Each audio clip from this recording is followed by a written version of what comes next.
जो रिश्ता मुझे अधूरा छोड़े तो मैं खुद को कहीं और पूरा क्यों ना करूं? लेकिन बेवफा रिश्ते का बोझ मैं अपने कंधों पर क्यों उठाऊं? क्या वफा एक तराजू है जिसमें प्यार को तोला जा सके? क्या वफा ही सब कुछ है? और नहीं तो क्या। जब एक रिश्ते में आप अपना सब कुछ देते हैं तो बदले में बेवफाई कैसे कबूल हो सकती है? ये हकीकत है कि एक बिखरते रिश्ते में वफादारी को जबरदस्ती लागू नहीं किया जा सकता। बेवफाई का फैलता नासूर लाइलाज है, ना रुकता है ना मिटता है, बस मिटाकर रहता है।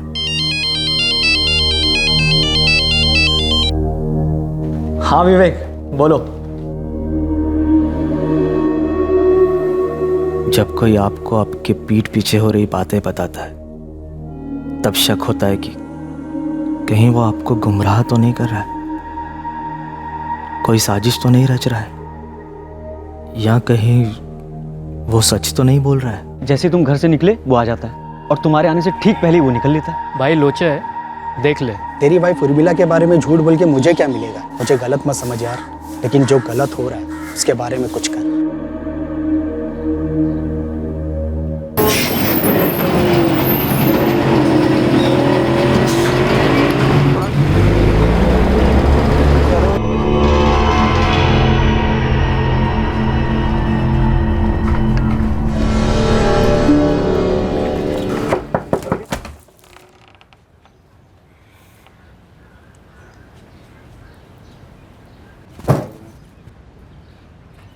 वो कौन है? कौन कौन है? वही जो मेरे घर से निकलने के बाद मेरी जगह लेता है और मेरे आने से पहले घर से निकल लेता है। क्या हुआ, कुछ बोलना नहीं चाहती हो या बोलने के लिए कुछ है ही नहीं उर्मिला? क्या बोलूं हरीश? यही कि मैं तुम्हारे साथ अब खुश नहीं हूं, यही कि अब मेरे दिल में तुम्हारे लिए प्यार नहीं है। या तो तुम मेरी बीवी हो सकती हो या फिर उसकी जो भी। प्यार भले ही घटता हो पर रिश्ते बट नहीं सकते उर्मिला। हरीश, मुझे सोचने के लिए थोड़ा वक्त चाहिए। सोचने के लिए वक्त चाहिए उसे, मतलब वो मेरे और उसके बीच चुनने वाली है, पर मुझे कोई ऑप्शन नहीं बनना।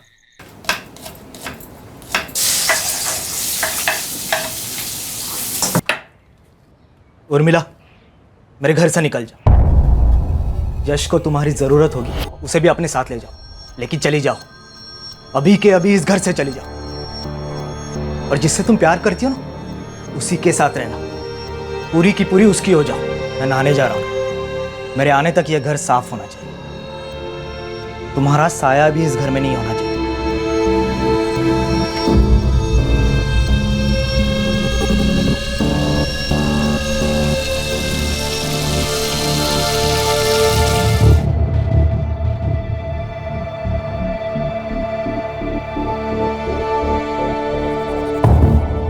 मैं उस आदमी का ना नाम जानना चाहता था ना ठिकाना।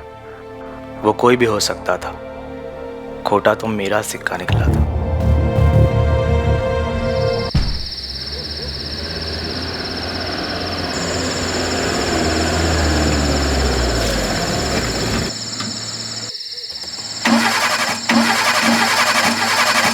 अरे यार,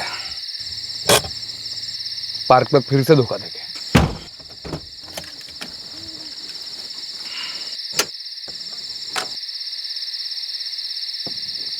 टाइम लगेगा क्या? यार नेहा, तू मैकेनिक के साथ शादी क्यों नहीं कर लेती? कुछ भी बोलते हो। और नहीं तो क्या यार, तू भी। मैं फंसा पड़ा हूँ यार।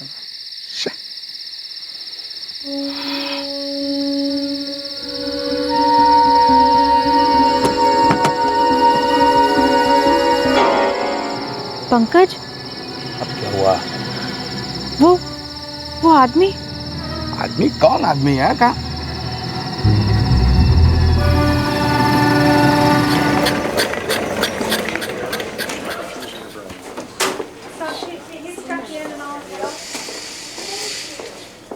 हाँ सर, मैं पंकज जाधव बोलता हूँ। एक्चुअली सर, मुझे अभी एक आदमी मिला, वो गगन नगर ब्रिज के यहाँ बहुत बुरी तरह घायल है सर। मैं उसे वो डीएल हॉस्पिटल लेकर आया हूँ। कोई एक्सीडेंट का केस लग रहा है सर। हाँ सर, आपके आने तक यही रुकता हूँ। एक्चुअली सर मेरी गाड़ी बंद पड़ गई थी बीच रास्ते, तो मैं गाड़ी ठीक कर रहा था, तब मेरी वाइफ ने ये मेरी वाइफ है नेहा, इसने उसे देखा फर्स्ट टाइम। वो कुछ बोलना चाह रहा था पर बोल नहीं पा रहा था, और उसका गला, सर बहुत बुरी तरह चोट लगी थी उसके गले पर। आप लोग हमारे साथ अगर वो जगह दिखा सकते हैं।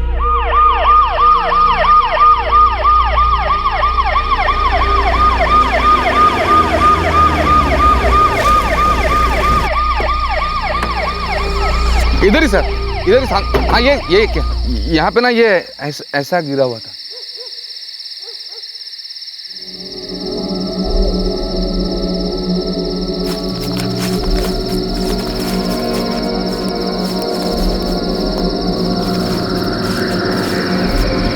नहीं बचा पाया। जिस जगह से हमें ये लाश मिली वहां पर हमें ऐसी कोई चीज नहीं मिली जिससे इसका आइडेंटिफिकेशन हो सके। उसके कपड़े चेक किए गए पर अटेंडेंट्स को पॉकेट से कुछ मिला नहीं। हिट एंड रन का केस होता तो फिर जेबें पूरी खाली कैसे होती? Hit and run, no chance. Inspector, ये मर्डर केस है। उसका गला चॉपर या तलवार से काटा गया है, और वो कुछ बोलना भी चाह रहा था पर बोल नहीं पाया।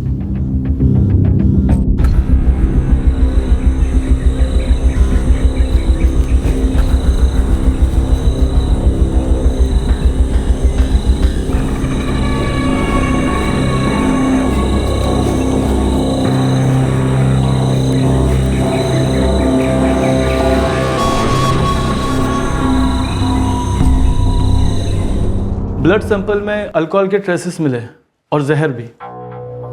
तो मौत जहर की वजह से हुई? नहीं, पॉइजन की मात्रा अधिक है बॉडी में, लेकिन मौत हुई है हेमरेज से। मतलब पहले जहर देकर मारने की कोशिश की गई? चूहे मारने वाला जहर था बॉडी में।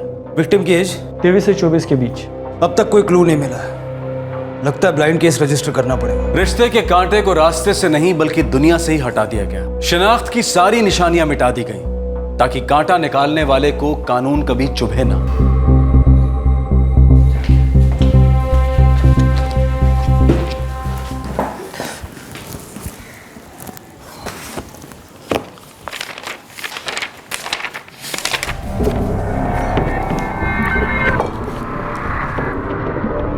साहब, एक दिनेश मोरे की एक मिसिंग कंप्लेंट हुई है और शक्ल हमारे यहाँ रजिस्टर हुए केस से मिलती है। मिलती तो है। कंप्लेंट किसने फाइल की थी? इसके माँ बाप आए थे। मिसिंग कंप्लेंट कल दर्ज हुई और बॉडी परसों मिली। कल रात को बोल के गया था कि किसी फ्रेंड के घर जा रहा है। साहिब, वो कल रात से घर नहीं आया है और उसका फोन भी नहीं लग रहा है। आपका बेटा दिनेश मोरे काम क्या करता है? जी वो फोटोग्राफर है, कई मराठी अखबार में उसके फोटो भी छपते हैं। ठीक है, आपकी मिसिंग कंप्लेंट दर्ज कर देता हूँ।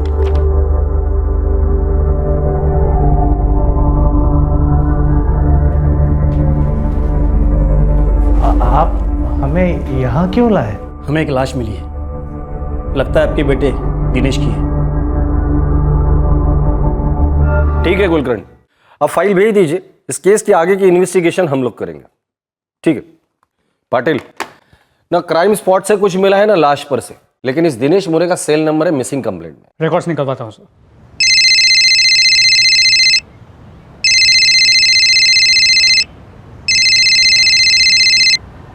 हेलो जी हाँ, अरुण भंडारे बोल रहा हूँ। भंडारे दिनेश मोरे को तो जानते ही होगे तुम। हाँ हाँ, वो फोटोग्राफर दिनेश मोरे ना। हाँ, 12 जून की शाम 7:30 बजे तुमने उसे फोन किया था। 12? हाँ हाँ किया था सर, फोन किया था मैंने, और मिला भी था दिनेश से रात को उसी दिन। क्या हुआ सर? सर जानता था, मतलब एक दोस्त ने मिलवाया था सर। ये अपना मोरे फोटोग्राफी वगैरह करता है ना फ्रीलांस में, तो मेरे पास एक शादी का काम आया था, उसी सिलसिले में मिला था मैं दिनेश मोरे से। हुआ क्या है सर उसको? मर्डर हुआ है। क्या बोल रहे हैं सर? जिस रात को तुम उसे मिले थे 12 जून, उसी रात मर्डर हुआ है। लेकिन सर मुझे उसके बारे में कुछ मालूम क्यों नहीं पड़ा? मुझे कुछ नहीं मालूम सर। मिले कहाँ थे तुम दोनों? बार में बैठे थे सर, बियर मार रहे थे।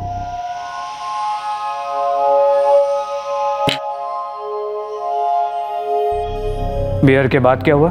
पता नहीं सर, मैं अपने घर के लिए निकल गया और दिनेश मोरे अपने घर के लिए। मतलब उसने कहा यही था कि घर जा रहे हैं। संडे क्रूज के गगन नगर ब्रिज के पास पड़ा था, बुरे हाल में, काफी खून बह गया था। वैसे बार था कौन सा जहाँ तुम दोनों मिले थे? खार में एक अर्पिता बार है, वहाँ बैठे थे, पर मुझे कुछ नहीं पता सर इसके बारे में। सर जहाँ ये दिनेश घायल मिला था उसका फ़ोन वहीं स्विच ऑफ हुआ था, गगन नगर ब्रिज के पास सेंटा क्रूज में। वो अपने दोस्त के साथ बार में बैठ के बियर पी रहा था।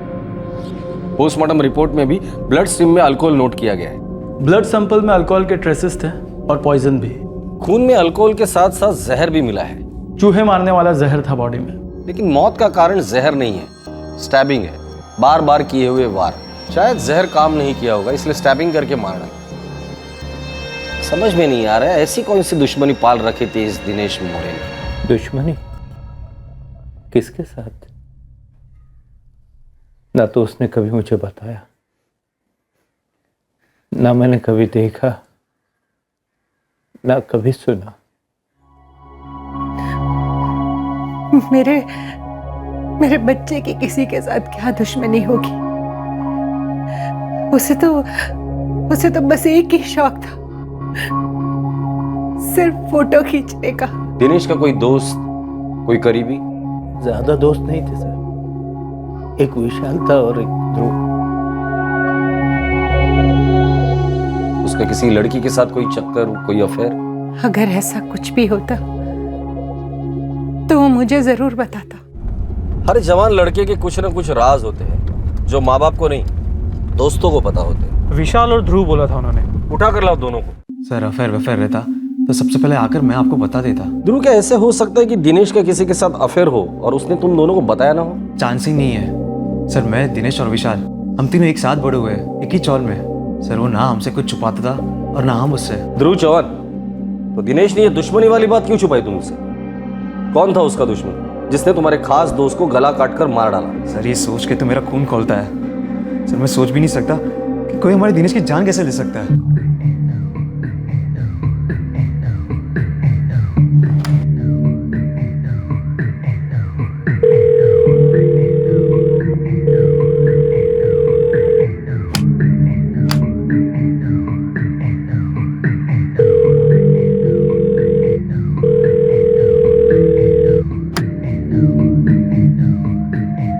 हाँ साहब, दिनेश और मैं करीबी दोस्त थे। दिनेश का कोई करीबी दुश्मन था?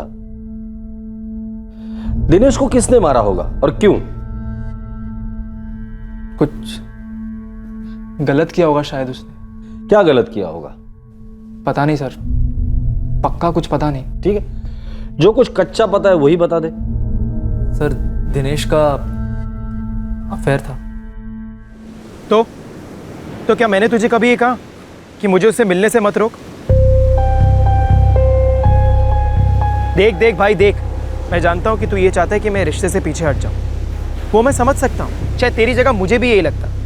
लेकिन क्या उर्मिला भी यही चाहती है? अगर उर्मिला ने मुझसे कहा ना कि दिनेश तेरे मेरे बीच में जो भी हो खत्म, तो मैं जबान देता, खत्म।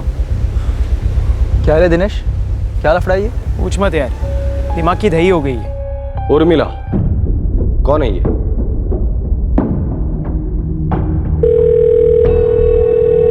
Hello, PSI Patel, Mumbai crime branch. आप कौन बोल रही हैं? जी मेरा नाम उर्मिला है। क्या बात है साहब? उर्मिला जी, दिनेश मोरे को तो आप जानती होंगी। जी जानती तो हूँ, लेकिन आप क्यों पूछ रहे हैं? दिनेश मोरे अब इस दुनिया में नहीं रहा।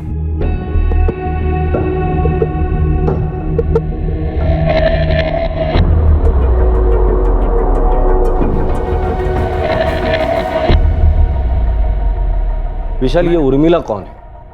सर दिनेश ने कभी उसके बारे में कुछ ज्यादा बताया नहीं। है यार कोई? है कोई का क्या मतलब? अरे बता क्यों नहीं रहा है, कौन है ये उर्मिला?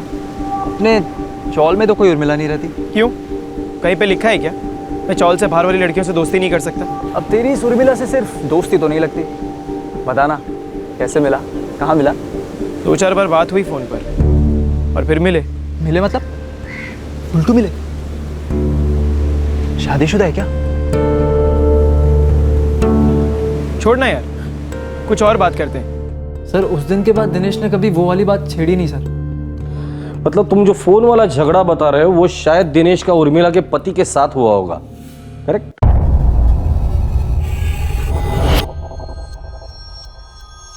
पता नहीं सर, दिनेश ने कुछ बोला नहीं। सर मैंने जो सुना था मैंने आपको ईमानदारी से बता दिया। इस उर्मिला का फोन नंबर या घर का एड्रेस है तुम्हारे पास? नहीं सर। अभी मेरी एक औरत से बात हुई, उसका नाम उर्मिला है। उर्मिला से बात हुई जिसका अफेयर दिनेश के साथ था? सर अफेयर का तो पता नहीं, लेकिन दिनेश के कॉल रिकॉर्ड से उसका नंबर मिला। मैंने उस नंबर पे फ़ोन किया, बोली नाम उर्मिला है, उसकी बहुत अच्छी दोस्त है। दिनेश को मैं बहुत अच्छी तरह से जानती थी, खास दोस्त था मेरा। सर अब वो फ़ोन पर तो बोलने से रही कि उन दोनों का अफेयर था। मैंने दिनेश के कॉल रिकॉर्ड्स की बाल की खाल की, देखा दोनों दिन में 12 से 15 बार बात किया करते, कभी कभी रात रात भर भी। ठीक है, देखते हैं दोनों के बीच कितना और कैसा गहरा अफेयर था। इस प्यार मोहब्बत के त्रिकोण में कौन वफादार था और कौन बेवफा? एक बिखरते रिश्ते की इमारत को कौन खड़ी रखना चाह रहा था? वफा के मलबे के नीचे कौन घायल पड़ा था?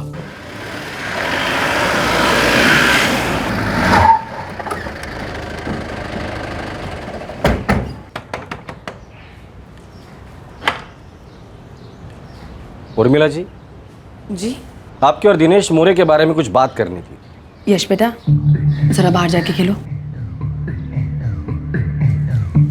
बेटा? जी, यश जूनियर केजी में पढ़ता है। यश के पापा कहाँ हैं? 3 साल पहले यश के पापा हरीश गायकवाड़ को मैंने छोड़ दिया था। यश को तुम्हारी जरूरत होगी, उसे भी अपने साथ ले जाओ, लेकिन चली जाओ। तो दिनेश मोरे आपका बहुत अच्छा दोस्त था, है ना? सबसे अच्छा दोस्त। उसकी खबर सुनकर। खबर दरअसल ये है उर्मिला जी, दिनेश मोरे का मर्डर हुआ है।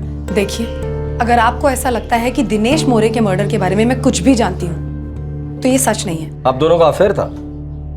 जी, अफेयर तो था, लेकिन उसके मर्डर के बारे में मैं कुछ नहीं जानती। आज ही पता चला कि अब वो नहीं रहा। आप दोनों मिले कैसे? एक रॉन्ग नंबर से 1 साल पहले। सॉरी, लगता है आपने गलत नंबर लगा दिया है। मैं वो नहीं हूँ जिससे आप बात करना चाहते हैं। अब तकदीर ने नंबर मिला ही दिया है तो एक ऑफर रखना था आपके सामने। कैसा ऑफर? दरअसल मैं एक फोटोग्राफर हूँ और अपने दोस्त का फोटोग्राफी स्टूडियो चलाता हूँ। हमारे यहाँ काम बहुत बढ़ गया है और हमें एक रिसेप्शनिस्ट की ज़रूरत है। आपकी आवाज़, बात करने का स्टाइल मुझे मस्त लगा, इसीलिए पूछ रहा हूँ। आप एक अजनबी से रॉन्ग नंबर लगाकर उसे नौकरी ऑफर कर रहे हैं? अगर मैं इस नौकरी के लिए पेपर में ऐड दूंगा तो कोई अजनबी तो अप्लाई करेगा ना, और फिर उसका इंटरव्यू लेने के बाद ही पता चलेगा कि वो इस जॉब के लायक है या नहीं। आपका तो इंटरव्यू हो गया और आप सिलेक्ट भी हो गई, तो क्या कहती हैं आप? फिर 2-4 बार और फ़ोन कॉल्स हुए, लेकिन इस बार रॉन्ग नंबर नहीं। फिर हम दोनों एक दूसरे को मिले, पसंद आए और बस। और बस? आगे? बस और कुछ नहीं। देखिए उर्मिला जी, हम जानते कि कोई तो था जो आपको दिनेश से दूर रखना चाहता था। क्या आप जानती हैं वो शख्स कौन है? देखिए, मैं नहीं जानती कि आप क्या बात कर रहे हैं और किसके बारे में बात कर रहे हैं। तो आप जानती क्या है उर्मिला जी? बस इतना कि मैं दिनेश को पसंद करती थी और वो मुझे कोई भी नुकसान नहीं पहुंचा रहा था। इस उर्मिला के कॉल रिकॉर्ड में जितने भी नंबर है सब चेक करो, और उसका पति हरीश गायकवाड़, उसके भी कॉल रिकॉर्ड निकालो। सर पाटिल, कोई ना कोई तो जख्मी जरूर हुआ था। बेवफाई चेन रिएक्शन है, एक दिल लगता है तो एक दिल जलता भी है, और जलन इस बेवफाई से पैदा होने वाला चेन रिएक्शन का जहर है। बेवफाई वही होती है जहां वफाई की उम्मीद सबसे ज्यादा होती है।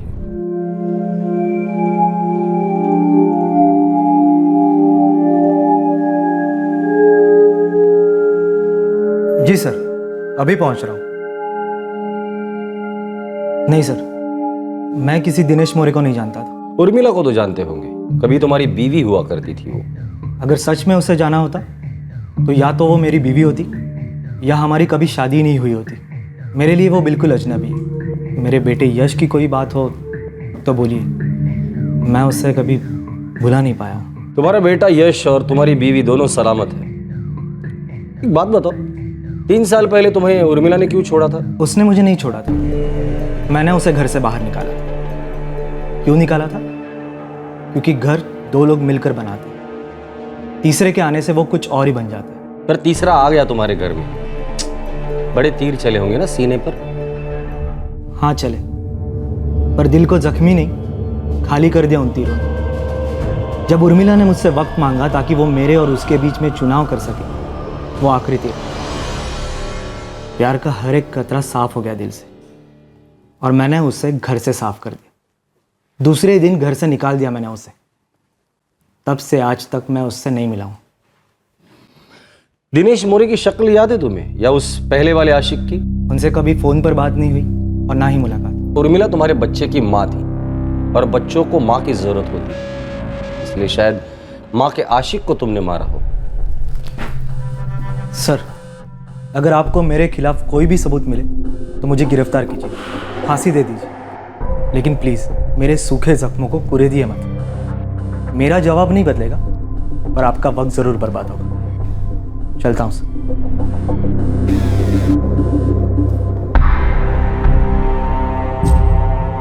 सर, इस हरीश गायकवाड़ और उर्मिला के बीच के 3 साल के फ़ोन रिकॉर्ड्स को चेक किया। दोनों के बीच एक भी फ़ोन या मैसेज नहीं हुआ। और ये कहता है कि इसे बच्चे की बहुत याद आती है और 3 साल में एक भी फोन नहीं। सर, कुछ लोग होते हैं ना ठंडे टाइप्स, ये भी वैसे ही होगा। सच कह रहे हो तुम। इस हरीश का खून ठंडा होगा पर उस तीसरे आशिक का नहीं। मतलब सर? 3 साल पहले हरीश ने उर्मिला को घर से इसलिए बाहर निकाला क्योंकि उसका किसी तीसरे आदमी के साथ उनका अफेयर शुरू हुआ। तब ये तीसरा आशिक घायल हुआ होगा और उसने जख्म का बदला कत्ल से लिया होगा। सर, लगता है तीसरा शायद यहाँ मिलेगा। उर्मिला के कॉल रिकॉर्ड में एक नंबर उस आदमी का जरूर होगा। दिनेश के साथ उसका फोन पर झगड़ा हुआ था, मतलब दिनेश के कॉल रिकॉर्ड में भी उसका नंबर होगा। सर, लगता है हमें हमारा तीसरा आदमी मिल गया।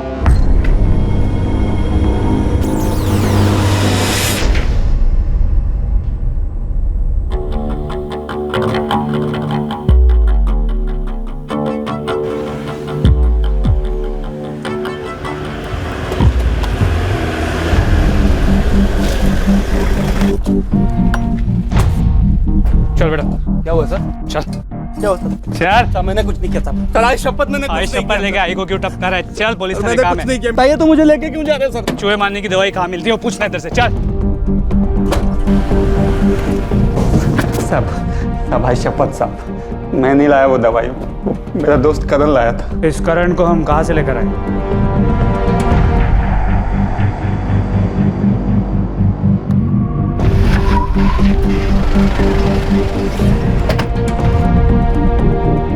क्या ऐसे स्टैचू कैसे बन गए? भागेगा नहीं हमसे?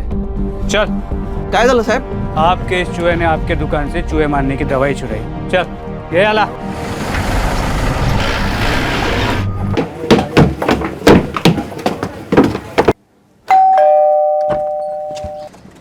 जी, क्राइम ब्रांच। सर, मेरे दोस्त दिनेश के बारे में कुछ पता चला क्या? हमने तुम्हारे 2 दोस्तों से गुफ्तगू की, एक पवन चाय वाला और दूसरा करण किराने वाला। और ताज्जुब की बात बताओ, उन दोनों को पता है कि तुम्हारे दोस्त दिनेश का दुश्मन कौन था। उन दोनों को यह भी पता है कि तुम्हारे दोस्त दिनेश का गला किसने काटा है। अजीब बात है ना, उन दोनों को सब कुछ पता है और तुम्हें कुछ भी पता नहीं।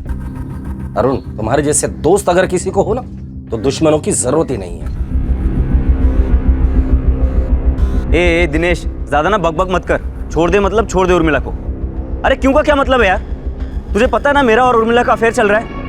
तो क्या कभी मैंने तुझसे ये कहा कि मुझे उससे मिलने से मत रोक? अरे तो होता कौन है मुझे या उससे कुछ कहने वाला? तेरी औकात ही नहीं है कुछ। देख देख भाई देख, मैं जानता हूँ कि तू ये चाहता है कि मैं इस रिश्ते से पीछे हट जाऊं। वो मैं समझ सकता हूँ, शायद तेरी जगह मुझे भी यही लगता। लेकिन क्या उर्मिला भी यही चाहती? अगर वो कहती है कि हमारे बीच में जो कुछ भी था वो खत्म, तो मैं जबान देता हूँ, खत्म।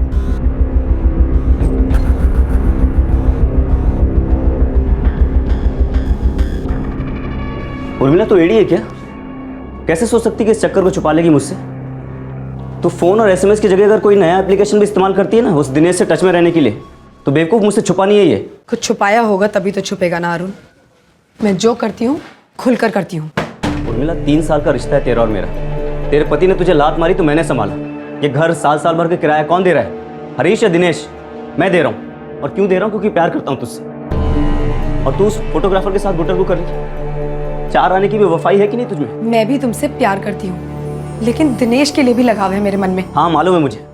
इतने सालों का प्यार, इतने सालों की देखभाल सब ठुकरा कर तू उस दिनेश के साथ चली जाएगी, है ना? अरुण, मैं क्या करना चाहती हूँ क्या नहीं, ये तय करने के लिए मुझे सोचना पड़ेगा, और सोचने के लिए मुझे थोड़ा वक्त चाहिए।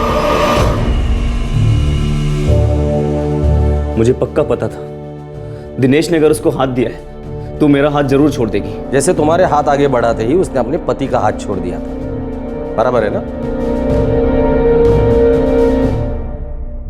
जैसे तुम घर से निकले वो आ जाता है, और तुम्हारे आने से ठीक पहले ही वो निकल लेता है। भाई लोचा है, देख ले। तेरी वाइफ उर्मिला के बारे में झूठ बोल के मुझे क्या मिलेगा?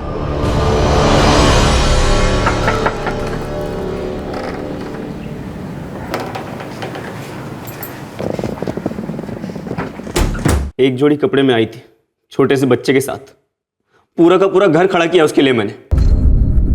ये सब अब याद आ रहा है तुझे? जब उर्मिला ने तुम्हारे साथ बेवफाई की? सर वो दिनेश उसके लिए ये सब कभी नहीं कर सकता था और ना ही उसके साथ वफादारी करता। एक नंबर का अय्याश था सर। अबे अरुण, तू धमकी दे रहा है या चुटकुला सुना रहा है? मुझे सचमुच हंसी आ रही है। यार धमकी वमकी मैं क्या दूंगा यार, मैं तो खुद मांडवली करना चाह रहा हूँ। एक काम करते हैं, मिलते हैं और मिट्टी डालते हैं इस बात पे। ये हुई ना मर्दों वाली बात। अब वो मेरी नहीं है तो ना सही, और तो उसको खुश रखेगा मुझे मालूम है। बस ये है कि एक बार फेस टू फेस बैठ के सब क्लियर कर देते हैं। अरे यार मैं भी तो वही चाहता हूँ। हाँ तो फिर मिलते हैं आज। आज? हाँ अभी। मैंने उस शाम को अपने सेठ से गाड़ी उधार ली थी।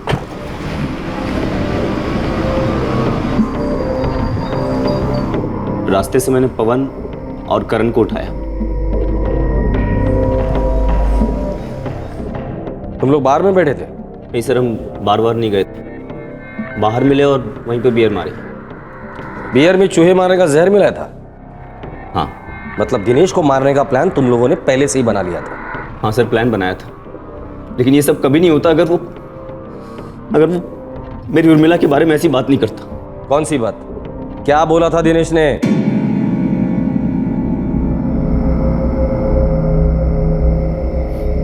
क्या रे अरुण, अपने दोस्त लोग को साथ में लेकर आया मेरे को ताकत दिखाने के लिए? काहे की ताकत यार, इनको भी बियर पीनी थी तो आ गए साथ में। मुझे ना दिनेश तुझसे एक ही सवाल पूछना है, ये उर्मिला को लेकर तेरा इरादा क्या है? अरे यार अरुण, अरे तू उर्मिला का प्रेमी है, बाप जैसे सवाल काहे को कर रहा है? क्योंकि एक सच्चा प्रेमी एक बाप की तरह देखभाल करता है अपनी औरत की, जैसे मैंने उर्मिला और यश की। देख यार, तेरा प्यार सच्चा है, अरे मेरा प्यार तो झूठा भी नहीं है। अगर तेरे को इतना दर्द हो रहा है तो मैं पीछे हट जाता हूँ यार। इतनी आसानी से पीछे हट जाएगा? ये बियर है, ठीक है, ठंडी है, बुलबुले दे रही है, मैं इसे पी रहा हूँ। ये मेरा रिश्ता है इस बियर के साथ। एक बार बियर खत्म हो जाएगी तो बॉटल फेंक दूंगा और नई बॉटल ले आऊँ। लेकिन हाँ, अगर ये बियर ठंडी नहीं होती, बुलबुले बैठ गए होते, तो भी बॉटल जरूर फेंक देता। मतलब बॉटल फेंकनी है। साफ साफ बात करना यार। अभी और कितना साफ बोलूं तेरे को?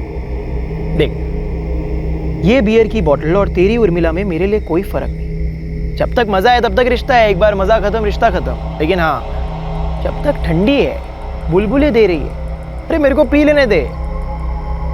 देख, मजा खत्म तो बॉटल फेंक दी। दिनेश की बातें सुनकर मेरे खून में गुस्से के बुलबुले फूटने लगे। वो मेरे प्यार उर्मिला के बारे में इतनी घटिया बातें कर रहा था, लेकिन मैंने अपना गुस्सा पी लिया।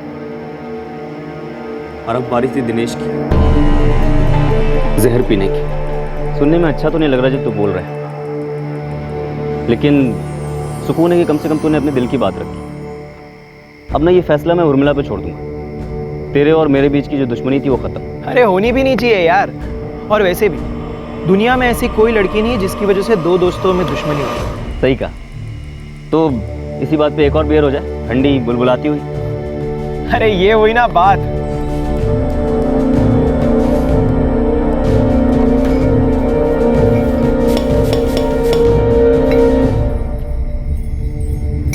अपने बीच की जो भी गलतफहमी है सब इस बियर में डूब जाए साले। चीयर्स। चीयर्स।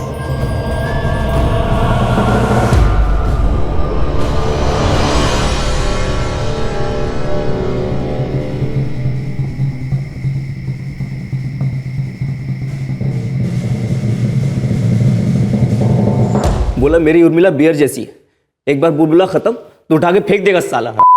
और वफादारी के नाम पे तेरे खून में 4 बुलबुले के आगे तूने दिनेश को मार डाला। अब शांत दिमाग से सोच अरुण, क्या हासिल किया तूने? हाँ, तू और तेरे ये दोस्त जिंदगी भर जेल में सड़ोगे। क्या अब भी तो उर्मिला से वफादारी की उम्मीद करता है?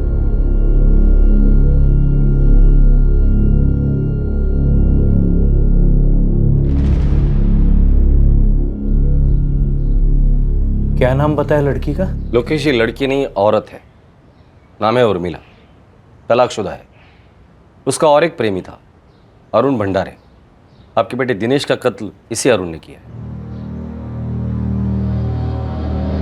हमारा बेटा इस उर्मिला से प्यार करता था? मालती जी, प्यार का तो मुझे पता नहीं, पर हाँ, इन दोनों में रिश्ता जरूर था।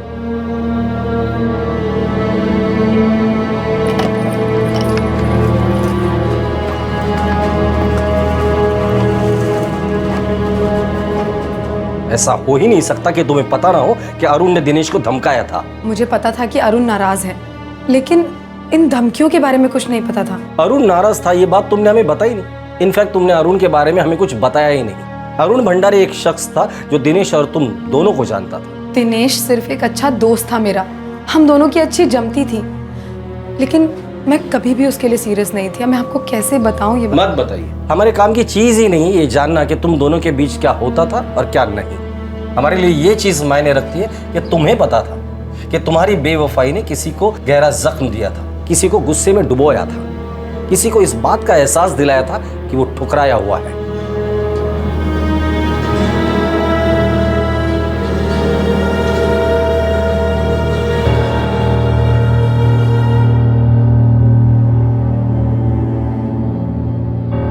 अरुण भंडारे और उसके साथीदार पवन और करण को आईपीसी की धारा 302 के तहत हत्या के लिए, धारा 363 के तहत अपहरण के लिए, धारा 328 के तहत आपराधिक इरादे से किसी को जहर या कोई नशीली दवा देकर नुकसान पहुंचाने के लिए और धारा 34 के तहत कॉमन इंटेंशन के लिए बुक किया गया है।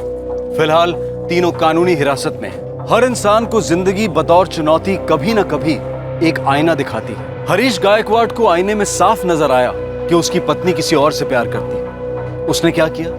उसने उर्मिला को जाने दिया। और यही सच्चाई जब जिंदगी के आईने ने अरुण को दिखलाई तो उसने देखने से इनकार कर दिया। अपने विवेक और जमीर दोनों की आंखों पर पट्टी बांधकर वो सबसे बड़ा जुर्म यानी कि कत्ल करने पर उतर आया। तीसरी ओर दिनेश मोरे, इस नौजवान को आईने ने बखूबी इत्तला दी थी कि भले ही वो उर्मिला से प्यार नहीं करता, लेकिन उर्मिला का उस पर प्यार किसी और के प्यार का गला घोट रहा था। दिनेश को पता था कि वो खतरे से खेल रहा है, लेकिन वो उर्मिला के साथ खेलता रहा। टूटा रिश्ता अक्सर घायल भावनाओं का दर्पण होता है। रिश्तों में दर्द देने वाला खुद दर्द से नहीं बच सकता। बेहतर यही होता है कि दर्द को अपनी मंजिल ना बनाएं। घायल प्रेमी नया रास्ता चुने और अलविदा कहें उस रिश्ते को जो उस दर्द की जड़ है। आपसे फिर मुलाकात होगी क्राइम पेट्रोल सतर्क में एक और नए केस के साथ। तब तक अपना ख्याल रखें, सुरक्षित रहें, स्वस्थ रहें और याद रखें, सही वक्त सही कदम, सतर्क रहें। जय हिंद। इस तरह के और भी एपिसोड देखने के लिए हमारे चैनल को सब्सक्राइब करें और बेल आइकन दबाना ना भूलें।